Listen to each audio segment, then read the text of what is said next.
Hello friends, welcome to Geology Aspirian YouTube channel. So today we will going to discuss about agents of metamorphism. Okay, तो आज का जो हमारा topic रहेगा metamorphism का, जो डिफरेंट एजेंट्स रहेंगे उसके ऊपर आज हम डिटेल में डिस्कस करने वाले हैं। अब एजेंट क्या है? जो भी मेटामॉर्फिज्म प्रोसेस को करा रहा है या फिर मेटामॉर्फिज्म प्रोसेस होने के लिए जो भी नेचुरल प्रोसेसेस या फिर जो भी नेचुरल जो एजेंट से यूज हो रहे हैं उसी को ही हम बोल रहे हैं एजेंट। ओके, तो वो क्या क्या है? टेम्परेचर है, प्रेशर है और केमिकली एक्टिव फ्लूइड है। ठीक है, तो वन बाय वन सब कुछ का हम डिटेल देखेंगे। टेम्परेचर क्यों हेल्प कर रहा है मेटामॉर्फिज्म में, किस टाइप में हेल्प कर रहा है, कितना अमाउंट में हेल्प कर रहा है, सब कुछ देखेंगे वन बाय वन। तो पहले देखते हैं इसका डेफिनेशन एजेंट का क्या। The agents which are bring about metamorphic changes are as follow. मतलब जो भी एजेंट मेटामॉर्फिक चेंजेस ला रहे हैं उसको हमने तीन कैटेगरी में डिवाइड किया। एक है टेम्परेचर, फिर है प्रेशर और केमिकली एक्टिव फ्लूइड। तो अब देखते हैं टेम्परेचर क्या है, टेम्परेचर किस टाइप में हेल्प कर रहा है, कैसे वो चीज़ देखते हैं। पहली बात तो ये टेम्परेचर आ कहाँ से रहा है। ठीक है, अब हमने तो देखा मेटामॉर्फिज्म हो रहा है, मेटामॉर्फिज्म जो हो रहा है वहाँ पर टेम्परेचर कहाँ से जनरेट हो रहा है वो चीज़ पहले देखते हैं। द टेम्परेचर में be supplied by geothermal gradient, geothermal gradient से आ सकता है, मैग्मेटिक हीट से आ सकता है। ओके, मैग्मा का जो हीट है उससे भी आ सकता है, या फिर frictional heat and by radioactive disintegration. Okay, तो ये जो हमने देखा टेम्परेचर जो भी एक्ट कर रहा है मेटामॉर्फिज्म में वो कहाँ कहाँ से आ रहा है, उसका सोर्स क्या क्या है। जियोथर्मल ग्रेडियंट हो सकता है। जियोथर्मल ग्रेडियंट क्या है? With in the earth temperature increase with depth. Okay, जितना हम अर्थ का डेप्थ में जाएंगे उतना टेम्परेचर इंक्रीज होगा, उसी को ही हम बोल रहे हैं जियोथर्मल ग्रेडियंट। सपोज ये अर्थ का सरफेस है। ओके, तो यहाँ से हम जितना भी, अगर ये सरफेस है इसको अगर हम यहाँ पर स्टैंडिंग है, जितना भी डेप्थ में हम आएंगे उतना टेम्परेचर इंक्रीज करते जाएगा। जितना हम डेप्थ में आएंगे उतना टेम्परेचर क्या होगा? इंक्रीज करेगा। जितना आएंगे उतना इंक्रीज करते जाएगा। ओके, तो यही है जियोथर्मल ग्रेडियंट। तो हीट कहाँ से आ रहा है मेटामॉर्फिज्म में? ऑब्वियसली जियोथर्मल ग्रेडियंट से आ रहा है। Again magmatic heat. अब मैग्मेटिक हीट क्या है? ये देखिए, ये अगर अर्थ का सरफेस है, नीचे कहीं ना कहीं रॉक्स हैं। ठीक है, रॉक के लेयर्स हैं। तो यहाँ पर जब मैग्मा इरप्शन हो रहा है, ये इसका जो कुछ, ये इरप्शन होने के टाइम इसका तो कुछ ना कुछ टेम्परेचर है, दैट्स वाई तो ये इरप्शन हो रहा है टेम्परेचर प्रेशर कंडीशन में, डेंसिटी लो होने की वजह से। ठीक है, तो यहाँ पर ये देखिए जो साइड में टच कर रहा है, ये अगर रॉक है तो यहाँ पर ये टच कर रहा है, तो यहाँ टच करने की वजह से इसमें तो हीट है तो ये टच कर रहा है, इसकी वजह से भी हीट जनरेट हो रहा है और ये यही सोर्स है हीट का, मैग्मेटिक हीट, इसे ही हम बोल रहे हैं। ठीक है, और जो नेक्स्ट है frictional heat. Okay, frictional heat means जब मेटामॉर्फिज्म या फिर जो टेक्टोनिक जो एक्टिविटी होता है उसके वजह से कहीं ना कहीं स्लाइड करते हैं रॉक्स। ओके, रॉक के जो बेड है या फिर जो रॉक्स है वो स्लाइड करते हैं ईच अदर, या फिर उसके अंदर फ्रिक्शन होता है। ठीक है, due to tectonic activity friction होता है। फ्रिक्शन होने की वजह से, जैसे ये देखिए ये कोई रॉक है, ये कोई रॉक है, अगर ये इस डायरेक्शन में पास कर रहा है, ये इस डायरेक्शन में पास कर रहा है फॉर एग्जांपल, तो यहाँ पर फ्रिक्शन होगा। अगर ये क्लोज में है टच करके ईच अदर को, तो यहाँ पर कहीं ना कहीं हीट जनरेट होगा, इसके वजह से भी हीट आ रहा है मेटामॉर्फिज्म में। और रेडियो एक्टिव डिसइंटीग्रेशन। ठीक है, अब रेडियो एक्टिव जो मटेरियल आज के सरफेस के नीचे उसका डिसइंटीग्रेशन होने की वजह से वहाँ से भी हीट जनरेट हो रहा है। ओके, ये तो हमने देखा हीट कैसे जनरेट हो रहा है और जियोथर्मल ग्रेडियंट क्या है। मतलब मेटामॉर्फिज्म में जो टेम्परेचर जो एक्ट कर रहा है, मतलब टेम्परेचर जो एक हमारा एजेंट है मेटामॉर्फिज्म का, तो हीट वो कहाँ से टेम्परेचर मिल रहा है मेटामॉर्फिज्म में, वो हमने उसका सोर्स देखा। मे बी वो जियोथर्मल ग्रेडियंट से आ सकता है, मैग्मेटिक हीट से हो सकता है, फ्रिक्शनल हीट से हो सकता है, या फिर रेडियो एक्टिव डिसइंटीग्रेशन से भी हीट आ सकता है। ठीक है, तो अब देखते हैं वो किस टाइप में मेटामॉर्फिज्म करा रहा है। The temperature ranges in metamorphism is 200 to 700 degrees Celsius and in certain cases 1000 to 1200 degree Celsius. Okay, तो यहाँ से पता क्या चला, जो मेटामॉर्फिज्म हो रहा है उसका जो टेम्परेचर है कितना में रेंज कर रहा है। कहीं कहीं आपको 200 से 700 डिग्री में मिलेगा, कहीं कहीं आपको 1000 से 1200 डिग्री में मिलेगा। बट ये जो वैल्यू है डिफरेंट बुक में आपको डिफरेंट वैल्यू मिलेगा, बट नियर अबाउट सब सेम है, तो एवरेज को कंसिडर कीजिएगा। आप अगर डिफरेंट बुक देखते हो तो डिफरेंट बुक में आपको ये वैल्यू ऊपर नीचे देखने को मिलेगा। ठीक है, कहीं पर आपको देखने को मिलेगा 150 टू 200 में भी जो हमारा क्ले मिनरल है वो मेटामॉर्फिज्म हो रहा है। ठीक है, माइका में, तो वो डिफरेंट बुक में डिफरेंट ऑथर के साथ वो वेरी करता है, बट एवरेज में 200 से 700 के बीच में जितना भी मिनरल है सबका टेम्परेचर रजिस्ट करने का एक स्टेबिलिटी है, वो अगर एक्सीड कर जाएगा तो वहाँ से मेटामॉर्फिज्म दिखाना स्टार्ट होगा। तो एवरेज में हम लेते हैं, यहाँ पर बहुत सारे मिनरल इन्वॉल्व है, तो जो एवरेज टेम्परेचर है 200 से 700, बट इन सम केसेस ये 1000 से 1200 में भी आ जाता है। ठीक है, temperature. Heat provides the energy to drive the chemical reaction. ठीक है, अब हीट क्या क्यों मेटामॉर्फिज्म करा रहा है, ये एनर्जी दे रहा है कोई भी पेरेंट रॉक में, जिससे रिएक्शन प्रोसेस कंटिन्यूटी में चल रहा है। ठीक है, और उसको ऐसे रिक्रिस्टलाइजेशन हो रहा है मिनरल का, उसी को ही हम बोल रहे हैं मेटामॉर्फिज्म। ओके, नेक्स्ट जो पॉइंट है हमारा, temperature accelerate the process of reaction. ठीक है, जो रिएक्शन हो रहा है या फिर मेटामॉर्फिज्म हो रहा है उसको कौन एक्सीलरेट कर रहा है, मतलब उसको प्रोसेस में या फिर कंटिन्यूटी में कौन ला रहा है, temperature. Increase the volume of rock. ठीक है, टेम्परेचर की वजह से जो भी मेटामॉर्फिज्म हो रहा है उसमें क्या हो रहा है, रॉक का जो वॉल्यूम है वो इंक्रीज हो जा रहा है। ठीक है, उसके और टेम्परेचर की वजह से वोलाटाइल मटेरियल और मॉइस्चर जो है वो रिमूव हो जाते हैं। ठीक है, जब टेम्परेचर अप्लाई होगा ऑब्वियसली जो वोलाटाइल मटेरियल रहेंगे, टेम्परेचर अप्लाई होगा मीन्स यहाँ पर कहीं ना कहीं 200 से ऊपर ही अप्लाई होगा। हमने देखा 200 से 700 में कुछ रॉक में होता है, but in certain cases 1000 to 1200 degree Celsius. अब 100 डिग्री में ही वाटर वेपर बनने लगता है, तो आप अभी अंदाज़ा लगा सकते हैं जब 200 to 700 डिग्री सेल्सियस टेम्परेचर उसमें अप्लाई होगा तो वोलाटाइल ऑब्वियसली वो रिमूव हो जाएगा और मॉइस्चर कंटेंट भी रिमूव हो जाएगा। ओके, नेक्स्ट जो हमारा एजेंट है मेटामॉर्फिज्म का वो है प्रेशर। टेम्परेचर हमने देख लिया कहाँ से टेम्परेचर आ रहा है, उसका सोर्स क्या है, टेम्परेचर कितने डिग्री से कितना डिग्री में लग रहा है तो मेटामॉर्फिज्म दिखा रहा है, या फिर टेम्परेचर के वजह से वॉल्यूम इंक्रीज हो रहा है कि डिक्रीज हो रहा है वो हमने देखा। वोलाटाइल और मॉइस्चर कंटेंट किस तरह रिमूव हो रहा है वो हमने देखा टेम्परेचर में। अब देखते हैं बारी आया प्रेशर का, तो प्रेशर भी एक इंपॉर्टेंट एजेंट है। Pressure used in metamorphism process divided into 2 types. ठीक है, जो भी प्रेशर मेटामॉर्फिज्म प्रोसेस में एक्ट होते हैं उसको हमने 2 कैटेगरी में डिवाइड किया। देखते हैं 1 by 1 क्या है। पहला जो है उसका कैटेगरी उसको हम बोलते हैं यूनिफॉर्म प्रेशर, और दूसरा जो है उसे हम बोलते हैं डायरेक्टेड प्रेशर। ओके, तो पहले देखते हैं यूनिफॉर्म प्रेशर क्या है। अब ये टर्म आ गया यूनिफॉर्म, यहाँ से समझ में आ रहा है कहीं ना कहीं यहाँ पर हम बात कर रहे हैं इक्वालिटी की। ओके, यूनिफॉर्म प्रेशर यहाँ पर बात ही हो रहा है इक्वल प्रेशर का। तो देखते हैं the static pressure on the rock caused by deep burial. ठीक है, ये जो प्रेशर जो एक्ट हो रहा है वो कहाँ से आ रहा है, या फिर प्रेशर जो जनरेट कहाँ से हो रहा है वो पहले देखते हैं। वो कहाँ से आ रहा है, डीप ब्यूरियल कंडीशन से आ रहा है। As the temperature increase within the earth the pressure also increase. ठीक है, हमने देखा था जियोथर्मल ग्रेडियंट में जितना हम अर्थ के सरफेस के नीचे जाएंगे टेम्परेचर इंक्रीज होते जाता है। ऑब्वियसली आज मतलब टेम्परेचर के साथ पैरेलल में प्रेशर भी इंक्रीज होता है। ठीक है, तो सबसे पहला जो हम देखें जो सोर्स है यूनिफॉर्म प्रेशर का वो कहाँ, स्टैटिक प्रेशर का वो कि कहाँ से आ रहा है, डीप ब्यूरियल। ठीक है, कोई भी रॉक जो डीप में कंडीशन में है मीन्स बहुत नीचे है तो ऑब्वियसली उसके जो ओवरलैंड स्ट्राटा रहेंगे उससे प्रेशर उसमें एक्ट होगा, तो उसी को ही हम बोल रहे हैं डीप ब्यूरियल प्रेशर। ठीक है, फॉर एग्जाम्पल ये देखिए यहाँ पर रॉक बेड्स हैं, बहुत सारे रॉक बेड्स है अर्थ के सरफेस के नीचे। तो ये जो रॉक बेड्स है ये जो सबसे नीचे ऑब्वियसली इसका सबका जो प्रेशर है इस पर एक्ट करेगा। ठीक है, इसी को ही हम बोल रहे हैं डीप ब्यूरियल कंडीशन। तो यहाँ पर जो प्रेशर एक्ट करेगा यूनिफॉर्म कंडीशन में। ठीक है, सब डायरेक्शन में, ऑल पॉसिबल डायरेक्शन में इक्वल रहेगा। और ये आ कहाँ से रहा है, डीप ब्यूरियल कंडीशन से। अब डीप ब्यूरियल कंडीशन क्या है हमने देखा, ओवरलाइंग स्ट्राटा की वजह से जो भी प्रेशर आ रहा है उसे ही हम बोल रहे हैं, ये देखिए डीप ब्यूरियल कंडीशन। तो अभी देखते हैं इसका next point, this pressure is due to the weight of overlying rocks. Okay, ये देखिए हमने अभी स्टार्टिंग में ही देखा ओवरलाइंग रॉक की वजह से यहाँ पर प्रेशर जनरेट हो रहा है। अगर इस बेड का बात करें तो ये 1 2 3 4 बेड का प्रेशर यहाँ पर एक्ट कर रहा है। ठीक है, तो इसी की वजह से यूनिफॉर्म प्रेशर जनरेट हो रहा है और जो मेटामॉर्फिज्म करा रहा है, जिसको हम बोल रहे हैं एक एजेंट है। प्रेशर को भी हमने डिवाइड किया 2 टाइप में, यूनिफॉर्म और डायरेक्टेड प्रेशर। अब यूनिफॉर्म प्रेशर में हमने देखा कि ये डीप ब्यूरियल कंडीशन में प्रेशर एक्ट हो रहा है और इसका जो एजेंट है मतलब इसका जो कॉज है, प्रेशर जो एजेंट है उसका कॉज जो है वेट के मतलब ओवरलाइंग स्ट्राटा का वेट की वजह से।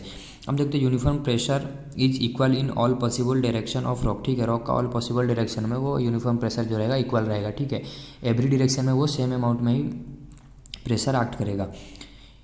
It decrease the volume of body but shape remain constant. Okay, यहाँ पर जो इसके वजह से क्या हो रहा है, बॉडी का जो वॉल्यूम है वो डिक्रीज कर दे रहा है, but in case of temperature हमने देखा था वॉल्यूम उसका जो इंक्रीज हो रहा था, बट अभी हमने देखा यूनिफॉर्म प्रेशर में ये डिक्रीज हो रहा है। अब कैसे हो रहा है वो देख लेते हैं फिगर के द्वारा। सपोज ये कोई भी एक रॉक बेड है तो हमने क्या बोला, ये यूनिफॉर्म प्रेशर लगेगा और ऑल पॉसिबल डायरेक्शन में लगेगा। मीन्स मे भी इस डायरेक्शन में, इस डायरेक्शन में, जितना भी पॉसिबल डायरेक्शन है नेचर के अंदर कोई भी रॉक पे वो सब डायरेक्शन में लगेगा। अब सब डायरेक्शन में अगर यूनिफॉर्म प्रेशर लगा ऑब्वियसली ये कहीं ना कहीं स्क्वीज हो जाएगा, इसके जो मिनरल ग्रेन है स्क्वीज हो जाएंगे, तो ऑब्वियसली इसका जो वॉल्यूम रहेगा वो डिक्रीज हो जाएगा। ओके, यही था यूनिफॉर्म प्रेशर और इसका जो शेप रहेगा कांस्टेंट रहेगा, ठीक है, क्योंकि ऑल पॉसिबल डायरेक्शन से, जैसे अगर 2 डायरेक्शन से प्रेशर लगता तो ऑब्वियसली ये इस टाइप में हो जाता, ठीक है। अगर ये डायरेक्शन से बस सिर्फ ये 2 डायरेक्शन से लगता है, यहाँ से नहीं लगता, तो ये इस टाइप में इसका शेप हो जाता। बट यहाँ ऑल पॉसिबल डायरेक्शन से आ रहा है तो शेप कांस्टेंट रहेगा, बट वॉल्यूम थोड़ा सा डिक्रीज हो जाएगा, ठीक है। तो ये था यूनिफॉर्म प्रेशर। आप देखते हैं डायरेक्टेड प्रेशर, जैसे कि प्रेशर को हमने 2 कैटेगरी में डिवाइड किया, यूनिफॉर्म प्रेशर और डायरेक्टेड प्रेशर। अब नेक्स्ट बारी आया डायरेक्टेड प्रेशर का। अभी जो टर्म है यहाँ से पता चलेगा, डायरेक्टेड प्रेशर मीन्स कहीं ना कहीं कोई पर्टिकुलर डायरेक्शन में ही ये यूज हो रहा है, ठीक है। अब पर्टिकुलर डायरेक्शन में यूज हो रहा है मीन्स ये यूनिफॉर्म प्रेशर नहीं है, मीन्स रैंडमली ये यूज हो, मतलब ये रैंडमली ये नेचर में ये फोर्स लगेगा कोई भी रॉक में जहाँ पर मेटामॉर्फिज्म हो रहा है, उसका कोई पर्टिकुलर डायरेक्शन फिक्स नहीं है, ठीक है, कोई भी डायरेक्शन में लग सकता है। But in case of uniform pressure वहाँ पर डायरेक्शन फिक्स था, मीन्स ऑल पॉसिबल डायरेक्शन में फोर्स लग रहा था इक्वल अमाउंट का, बट यहाँ पर वैसा नहीं होगा। तो अब देखते हैं डायरेक्टेड प्रेशर क्या है। डायरेक्टेड प्रेशर और स्ट्रेस, या फिर हम इसे स्ट्रेस भी बोल सकते हैं, क्योंकि ये यूनिफॉर्म अप्लाई नहीं हो रहा और कहीं ना कहीं यूनि डायरेक्शन रहेगा ये, दैट्स व्हाई हम इसे बोल रहे हैं स्ट्रेस, ओके। डायरेक्टेड प्रेशर और stress operate during orogenic movement. अब ये किस वजह से जनरेट हो रहा है, ओरोजेनिक मूवमेंट्स की वजह से, फोल्डिंग की वजह से एंड फॉल्टिंग की वजह से, ठीक है। ये 3 उसका रीजन है जो कि डायरेक्टेड प्रेशर जनरेट करते हैं। उसकी वजह से डायरेक्टेड प्रेशर एक्ट हो रहा है रॉक में, जिसकी वजह से मेटामॉर्फिज्म प्रोसेस हो रहा है, ठीक है। तो directed pressure plays an important role near the earth surface. तो इससे पता क्या चला, अर्थ के सरफेस के नियर में ही डायरेक्टेड प्रेशर अप्लाई होता है। ऑब्वियसली अर्थ के सरफेस के ऊपर ही हमें फोल्डिंग या फिर फोल्टिंग या फिर ओरोजेनिक मूवमेंट, माउंटेन बिल्डिंग, ये सब चीज़ हमें कहाँ पर देखने को मिलता है, अर्थ के सरफेस के ऊपर। तो ऑब्वियसली अर्थ के सरफेस के नियर अबाउट में ये प्रोसेस चलते हैं।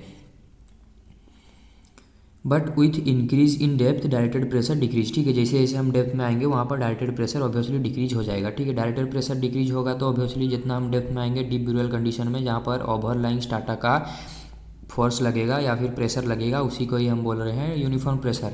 बट डायरेक्टेड प्रेशर का बात जब कर रहे हैं वो अर्थ के सरफेस के नियर अबाउट में भी देखने को मिलेगा। जैसे जैसे हम अर्थ के सरफेस के नीचे आएंगे डायरेक्टेड प्रेशर वो डिक्रीज होते जाएगा। तो अब देखते हैं डायरेक्टेड प्रेशर का और भी कुछ point. Different amount of pressure act in different direction and result crushing and granulation of mineral, ठीक है। अब इससे पता क्या चला, ये जो डायरेक्टेड प्रेशर है ये इक्वल एक्ट नहीं करेगा, जो कि स्टार्टिंग में ही हमने देख लिया, मीन्स रैंडमली ये एक्ट करेगा। जैसे कि ये अगर रॉक है, ठीक है, ये अगर रॉक है तो यहाँ पर पर्टिकुलर या ये यूनिफॉर्म एक्ट नहीं करेगा, ठीक है, इस टाइप में ये एक्ट नहीं करेगा। ये पर्टिकुलर कोई भी डायरेक्शन में हो सकता है, या तो ये इस डायरेक्शन से, इस डायरेक्शन से, कोई भी डायरेक्शन से एक्ट कर सकता है, बट ये यूनिफॉर्मली एक्ट नहीं करेगा। और इन डिफरेंट डायरेक्शन, ठीक है, ऐसा भी फिक्स नहीं है कि सेम डायरेक्शन में एक्ट करेगा, डिफरेंट डिफरेंट डायरेक्शन में भी एक्ट कर सकता है, और डिफरेंट अमाउंट का प्रेशर, इसी को ही हम बोल रहे हैं directed pressure. Directed pressure is 2 type. Again हमने डायरेक्टेड प्रेशर को भी, डायरेक्टेड जो प्रेशर है उसको हमने 2 टाइप में डिवाइड किया। जो पहला है उसे हम बोलते हैं नॉर्मल स्ट्रेस। स्टार्टिंग में ही देखा था, हम इसे स्ट्रेस भी बोल सकते हैं या फिर डायरेक्टेड प्रेशर भी बोल सकते हैं। तो स्ट्रेस जो पहला है, डायरेक्टेड प्रेशर को हमने 2 टाइप में क्लासीफाई किया। पहला है डायरेक्टेड प्रेशर का जो पहला टाइप है वो है नॉर्मल स्ट्रेस, और सेकेंड जो है टांजेंशियल स्ट्रेस, ओके। तो नॉर्मल स्ट्रेस क्या है देखते हैं। ये क्या करता है, परपेंडिकुलर एक्ट करता है कोई भी रॉक के सरफेस के, ठीक है। कोई भी रॉक बॉडी है उसका सरफेस में ये परपेंडिकुलर एक्ट करता है और एक ही एक्सिस में एक्ट करता है, ठीक है। ये हो सकता है मेन मतलब मे बी टेंसाइल और कॉम्प्रेसिव। तो इसको थोड़ा सा समझते हैं, नॉर्मल स्ट्रेस क्या है।